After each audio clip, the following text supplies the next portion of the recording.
Partai Nasdem dan PKB mengisyaratkan bergabung dengan koalisi Prabowo Gibran, sementara PKS masih menunggu keputusan Dewan Syuro untuk langkah selanjutnya. Sebelumnya, Saudara, Prabowo bilang akan membangun koalisi yang kuat dan efektif. Lantas bagaimana nasib koalisi perubahan selanjutnya usai Prabowo menemui Surya Paloh dan Muhaimin Iskandar?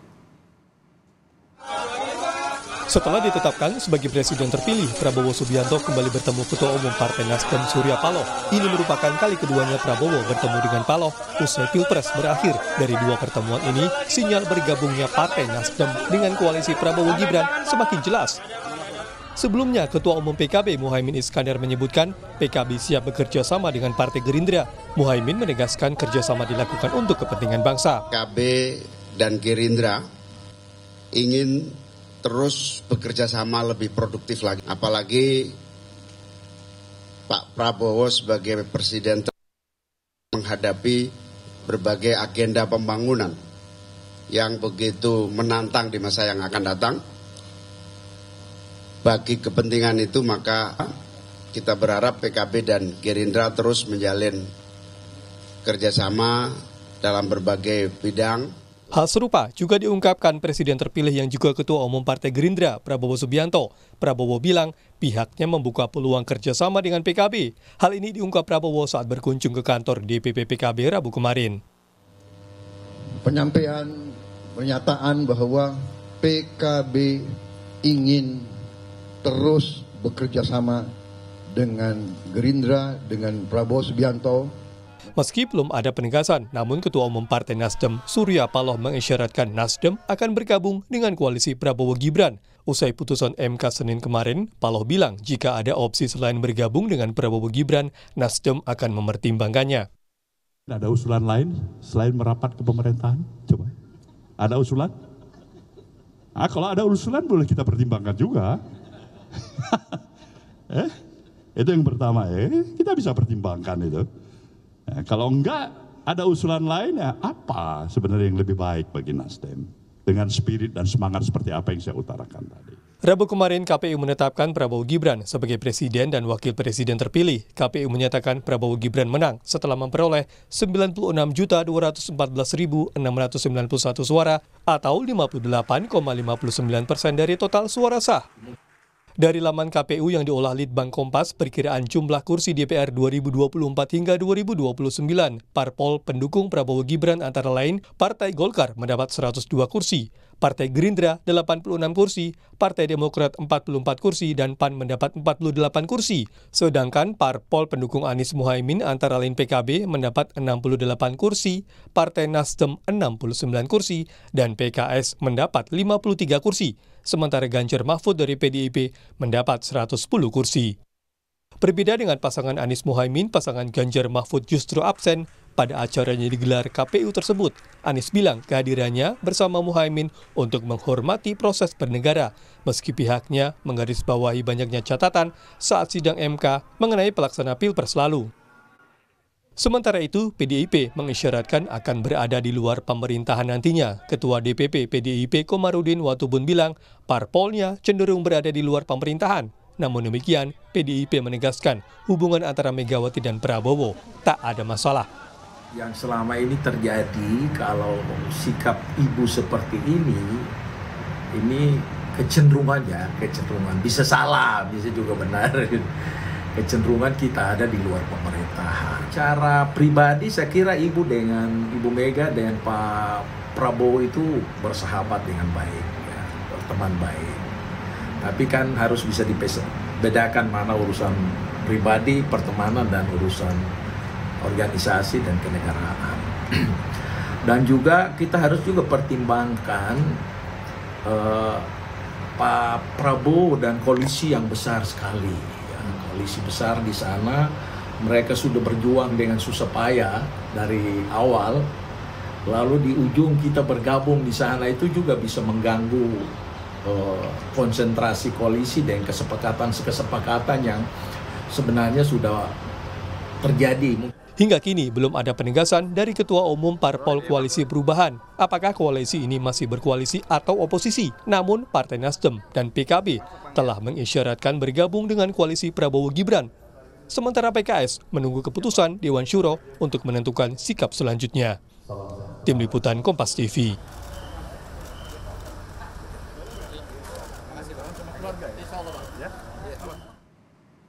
Kamis petang, Saudara, Ketua Umum Partai Nasdem Surya Paloh menemui Presiden terpilih Prabowo Subianto di kediamannya di Jalan Kertanegara, Jakarta Selatan. Ketua Umum Partai Nasdem Surya Paloh tiba di kediaman Prabowo di Kertanegara sekitar pukul 4 sore. Surya Paloh langsung disambut oleh Prabowo untuk segera melakukan pertemuan.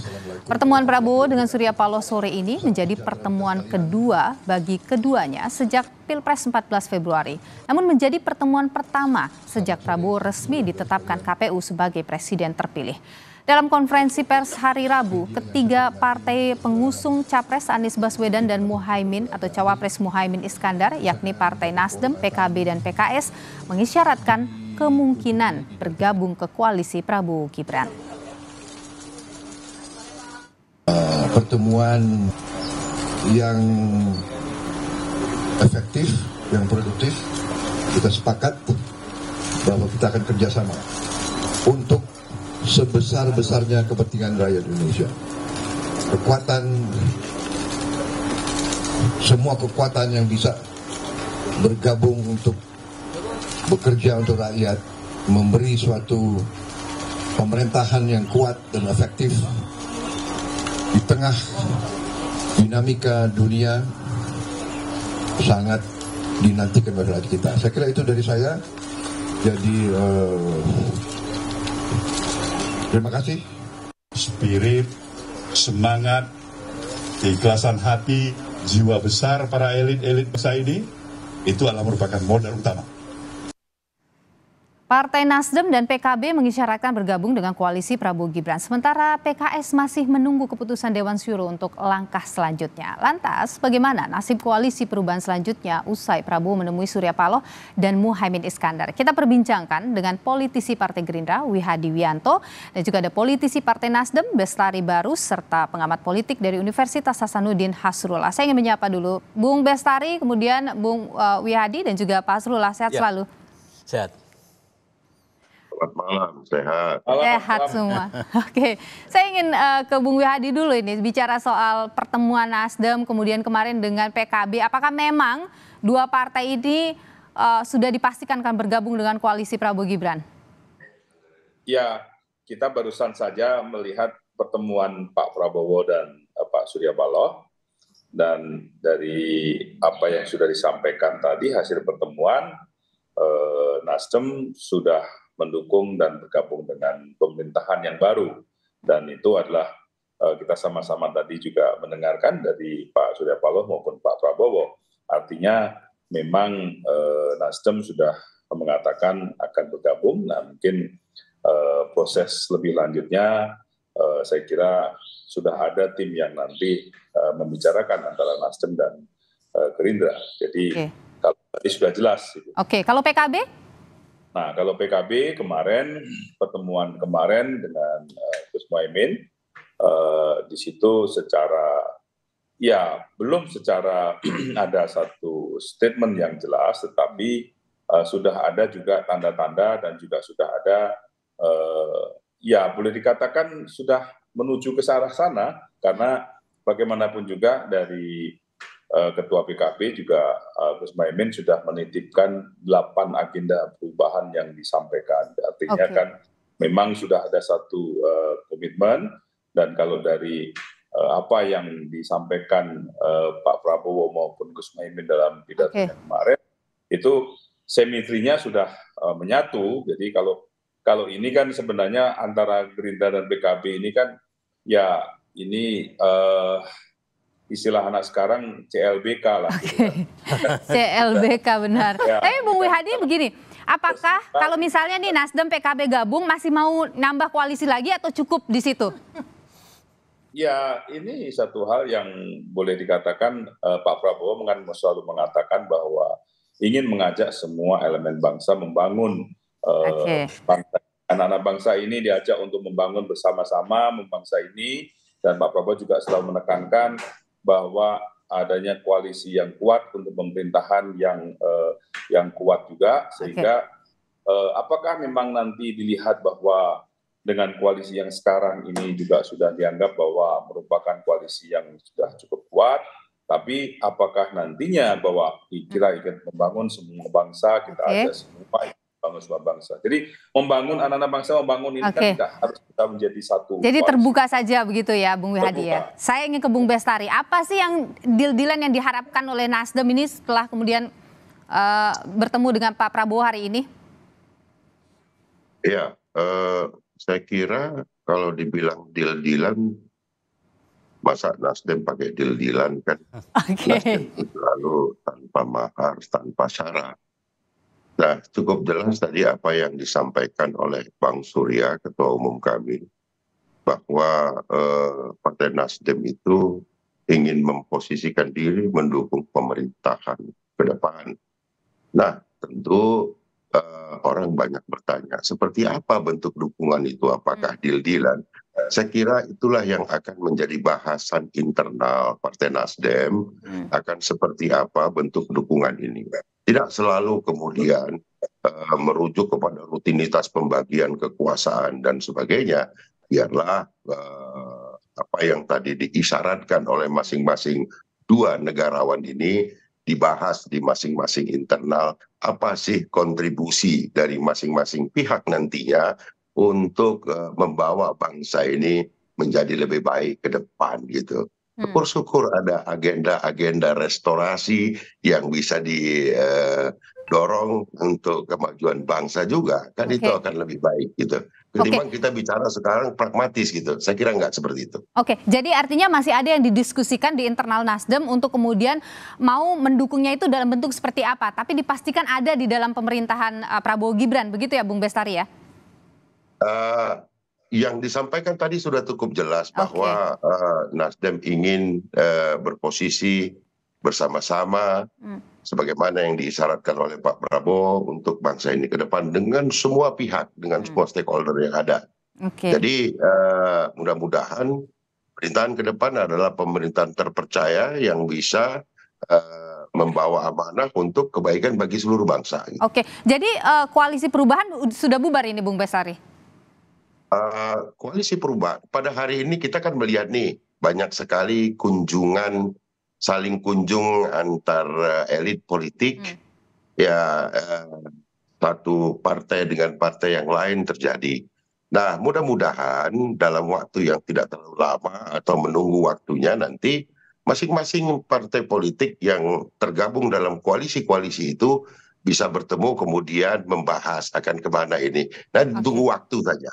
Oke, baik. Saya ingin ke Pak Hasrullah. Pak Hasrullah, bagaimana Anda melihat kemudian, ya kalau kita bicara Pilpres selesai, bertemu antar elit partai adalah hal yang biasa, mungkin juga bisa meredakan konflik di bawah, tapi membentuk satu koalisi dengan yang di luar koalisinya saat pertarungan kemarin, itu hal yang baik-baik saja, positif, hal yang bagus, koalisi jadi begitu besar. Jadi kalau ada seperti mengajak partai yang di perubahan ya, itu adalah salah satu ide yang bagus. Untuk supaya pemerintahan ini yang baik Gibran maupun Pak Prabowo bisa bersama-sama gitu. Dan kalau kita lihat apa yang dilakukan Prabowo ini, saya kira juga mencari teori homofili dalam politik, mencari kesamaan-kesamaan.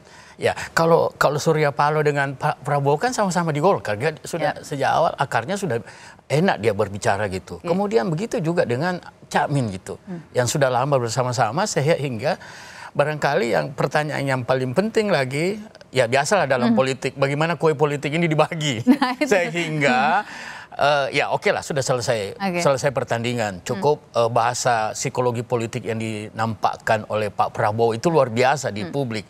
Sampai-sampai dia memeluk Anies Baswedan. Dan ini saya kira menenangkan opini publik. Jadi selanjutnya barangkali ya deal-deal politik, kunjungan atau komunikasi ulang alik itu tetap harus dilaksanakan sampai pemerintahan ini terbentuk. Dan itu akan ya orang-orang akan akhirnya kan dicari kepada siapa yang mendapat apa gitu dalam teori politik seperti itu gitu. Jadi nanti sehingga kalau pemerintahan ini jalan itu nggak ada masalah lagi karena kue ini sudah terbagi dengan baik. Semua sesuatu yang diinginkan tercapai sehingga apa yang diinginkan oleh Prabowo itu sebagai koalisi yang lebih besar, saya kira nggak ada masalah. Yang koalisi penting, gemuk itu tidak apa-apa. tidak Pemerintahan apa-apa. Ya, sepanjang aspirasi teman-teman, termasuk lawan politik. Sekarang tidak bisa lagi kita bicara lawan politik, ya karena dia sudah saling mengunjungi, melakukan silaturahmi, komunikasi ulang-alik. Dalam komunikasi itu satu yang harus kita capai, mencapai kebersamaan, persepsi yang sama, sehingga apa yang ditawarkan baik dari perubahan maupun kelompok Prabowo dan Gibran itu akan bersatu bersama-sama gitu, sehingga pemerintahan ini bisa jalan dengan baik, tidak terganggu pada saat kabinet terbentuk, kemudian pemerintahan terbentuk, akhirnya bisa diterima oleh semua teman-teman yang ada, baik yang ada di dalam maupun di luar gitu. Anda meyakini PKB juga akan bergabung dengan saya kira pasti, karena itu ada implikasi politik sebenarnya nanti. Kalau Cakmin tidak merapat, itu akan terganggu dalam kan saya melihat ada sesuatu yang harus dia pertahankan, Cakmin. Bagaimana tetap mempertahankan di tangan dia adalah kekuasaan PKB gitu. Ya, kalau tidak, ya tentu ada konsekuensi lain. Mungkin ada pergantian pimpinan, atau kalau ada ya namanya presiden juga punya jaringan, punya kemampuan. Jadi bergabungnya Caimin untuk mempertahankan kekuasaan di PKB bisa saja begitu. Bisa saja seperti itu, dan opini itu sudah terbentuk di publik gitu. Dan saya kira awalnya kan Caimin mau digadang-gadang sebagai wapres kan, tapi setelah situasi politik berbeda, tapi dia tetap menunjukkan dengan gestur, dengan kalimat-kalimat yang sifatnya menyejukkan. Itu artinya ada kesamaan-kesamaan yang berusaha disatukan dalam bentuk bagaimana membangun Indonesia lebih baik. Gitu. Baik, saya ingin kembali ke Pak Wihadi dulu. Pak Wihadi, sebelumnya saya sempat berbincang dengan Ketua Umum PBB Yusril Iza Mahendra yang kemudian mengatakan bahwa boleh bisa saja atau terbuka saja misalnya ada orang di luar atau partai di luar koalisi saat ini bergabung dengan kami, tapi jangan sampai kemudian meninggalkan yang sudah bekerja keras untuk kemenangan Prabowo Gibran. Nah, bagaimana itu Anda menyikapi statement itu? Ya, memang kami ini kan berangkatnya dari Koalisi Indonesia Raya. Anggota dari Koalisi Indonesia Raya itu kan sebenarnya juga banyak yang dari koalisi Pak Jokowi pada saat ini. Dan kemudian ada di luar daripada itu. Dan bagaimanapun juga penentuan daripada koalisi, kemudian setelah kemenangan ini dan segala macam, itu tentunya kita tidak akan melupakan koalisi yang sudah ada saat Indonesia Maju yang sudah ada. Dan saya kira permasalahannya bahwa kita semuanya itu akan berkomunikasi dengan anggota-anggota koalisi kita yang ada. Jadi hal seperti ini adalah merupakan suatu hal yang tidak menjadi sesuatu permasalahan yang menjadi besar, karena bagaimanapun juga kita melihat bahwa Pak Prabowo ini kan ingin melanjutkan. Jadi ada keberlanjutan dan penyempurnaan. Dan anggota koalisi yang ada sekarang ini, kalau kita bicara Nasdem, kita bicara PKB, ini adalah yang ada di koalisi Pak Jokowi saat ini. Jadi dan dengan PBB kan juga ada di koalisi Pak Jokowi pada saat ini. Jadi saya kira ini sebenarnya koalisi yang diulang saja dengan yang ada di Pak Jokowi dan diulang oleh ada di Pak Prabowo yang akan datang. Jadi saya kira ini komunikasi yang sudah tidak lagi komunikasi yang saling bisa keterbukaan, komunikasi sudah ada, bukan lagi koalisi komunikasi yang saling mengintip atau apa, atau hal yang saling menjatuhkan, tidak, tetapi ini adalah yang sudah terbuka. Terbuka karena kita ini artinya semua parpol dalam koalisi Indonesia Maju kemarin itu sudah terbuka begitu ya Pak ya, dengan kemudian masuknya kalau ada partai-partai lain bergabung begitu. Artinya begini, koalisi Indonesia Maju yang sekarang ini dengan Pak Prabowo, ini kan sebenarnya ada di koalisi Indonesia Majunya Pak Jokowi juga. Jadi kan sudah ada komunikasi dari sejak awal, kan sudah terjalin komunikasi, dan saya kira sudah akan biasa bahwa komunikasi ini berjalan terus, jadi hanya mengulang koalisi yang ada aja sekarang. Baik. Saya ingin ke Bung Bestari. Bung Bestari, sebenarnya begini, ketika kemudian ada kemarin berada di atau Nasdem berada di posisi yang berbeda dengan koalisinya Pak Prabowo kemudian bergabung, tentu ada dampak positif yang diharapkan suatu partai ketika bergabung ataupun di luar ketika bergabung dalam satu pemerintahan. Apa yang diharapkan oleh Nasdem ini? Seperti yang saya sampaikan bahwa ini bungkusannya jangan dulu pragmatisme gitu, tetapi lebih kepada kebersamaan yang ditawarkan untuk sama-sama membawa kebaikan. Karena negara kita ini kan cukup besar sehingga mungkin dibutuhkan effort yang besar juga dan bergabungnya berbagai pihak untuk bersama-sama. Apa yang diharapkan? Ya keadaan bangsa yang akan tentu lebih baik, dan kemudian masyarakat yang lebih sejahtera yang harus dicapai karena dikerjakan secara bersama-sama. Artinya harus ada kemudian kader-kader dari Partai Nasdem yang ikut dalam pemerintahan Pak Prabowo Gibran, begitu kan? Ada mungkin jadi menteri dan sebagainya. Belum ada. Ya inilah lo ini. Belum. Nih lu selalu pancing-pancing arahnya kepada pragmatisme. Jangan dulu. Ya, dulu. Kita bocorannya sedikit lah. Visinya jelas. Indonesia yang lebih baik. Baik. Bagaimana dia bergabung? Biarlah internal masing-masing itu mendalami apa peran masing-masing pihak. Kalau ada mau satu yang dikerjasamakan ataupun dikoalisikan. Jadi jangan buru-buru mengatakan bahwa ini bergabung pasti urusannya adalah menteri lah dan segala macam pembagian kekuasaan. Jangan itu dulu. Saya kira itu ya Pak Wiyadi ya. Iya betul. Tadi semuanya membangun, kita tuh membangun ya. Baik. Pak Asrullah, kalau ini adalah hal yang baik, bagaimana harusnya pemerintah Prabowo Gibran ini kemudian singkat saja mengelola nantinya, tentu semakin besar koalisi, semakin banyak riaknya. Jadi saya ibaratkan ini pesawat, the wind together gitu, semua harus bisa naik. Artinya tidak ada yang tersisa. Jadi jangan sampai koalisi ini ada yang ditinggal juga. Karena saya menganggap peran daripada nomor 1 dan nomor 3 itu cukup signifikan juga sehingga Prabowo bisa menang. Tapi saya melihat hal yang lain. Ada prinsip yang dimiliki oleh Pak Prabowo ya. Adalah bagaimana merah putih. Kemudian bagaimana the win together, kemenangan adalah kemenangan bersama. Sehingga tidak ada lagi friksi yang ditinggalkan. Kalau itu terjadi itu merepotkan buat pemerintahan yang baru gitu. Betul. Tentu itu tidak diinginkan. Tapi begini juga terakhir singkat saja Pak Hasrullah. Anda meyakini PKS dan PDIP akan menjadi oposisi di sini? Tergantung lobby-lobby yang dilakukan Prabowo. Kalau Prabowo dengan Ibu Mega nggak ada masalah karena punya kenangan manis, sama-sama pernah kalah di waktu dia Prabowo jadi wakil, Ibu Mega capres. Kemudian dengan PKS itu tergantung tawaran, transaksi bisa saja dilakukan sepanjang aspirasi itu tersalurkan juga. Tidak mau PKS akan tidak diperhatikan, tapi juga tidak mau dekat, tidak mau jauh. Yang penting saya anggap ini bisa saja malu-malu biasa ya. Di bawah mungkin saja sedang lobby-lobby juga dua partai itu, begitu dengan Prabowo Gibran.